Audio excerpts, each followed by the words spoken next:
আসসালামু আলাইকুম এভরিওয়ান, কেমন আছেন সবাই? আশা করছি সবাই ভালো আছেন। চলে এলাম আরেকটি নতুন ভিডিও নিয়ে।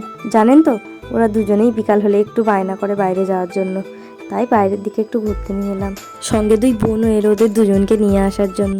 এই যে দেখুন, চারিদিকটা সবুজ দেখে কেমন মনটা ভরে গেল। আর ওরা দুজনও বড্ড খুশি, এতটা দূরে কখনো ঘুরতে নিয়ে আসিনি তো ওদেরকে। জানেন তো, এদিকটা কখনো আসা হয়নি, এই প্রথমবার এলাম।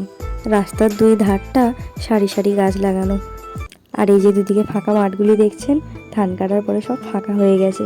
কিছু কিছু জায়গায় আবার নতুন ধানের চারা লাগানো হয়েছে। শীতকালের সবজিও আছে কিছু কিছু জায়গায়, তা না আপনাদেরকেও একটু দেখায়।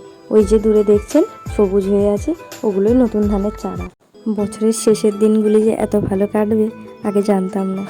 আর দুজনকে বাইরের দিকে নিয়ে এসে চারিদিকটা কেমন চকমক করে দেখছে দেখুন।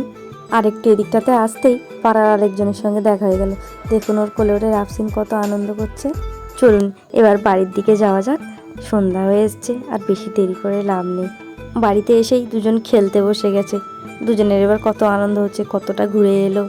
যাই হোক, দুজনে একটু খেলা করুক, আমি ওদিকে ওদের খাবারটা রেডি করে নিই। অনেকটা দূর ঘুরে এসছে তো, এবার ওদের খিদে পেয়ে গেছে। দাঁড়ান, ওদের একটু খাইয়ে নিই, তারপর আবার আসছি ভিডিওতে।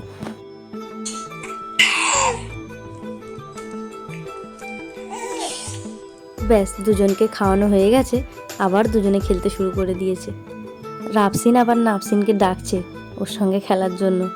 আপনারা ফেসবুক থেকে যদি ভিডিওটি দেখে থাকেন তো অবশ্যই ফলো করে দেবেন, আর যদি ইউটিউব থেকে দেখে থাকেন তো সাবস্ক্রাইব করে দিতে ভুলবেন না, আর লাইক কমেন্ট শেয়ার তো অবশ্যই করবেন। ভিডিওটি এখানেই শেষ করলাম, দেখা হচ্ছে পরের আরেকটি ভিডিওতে।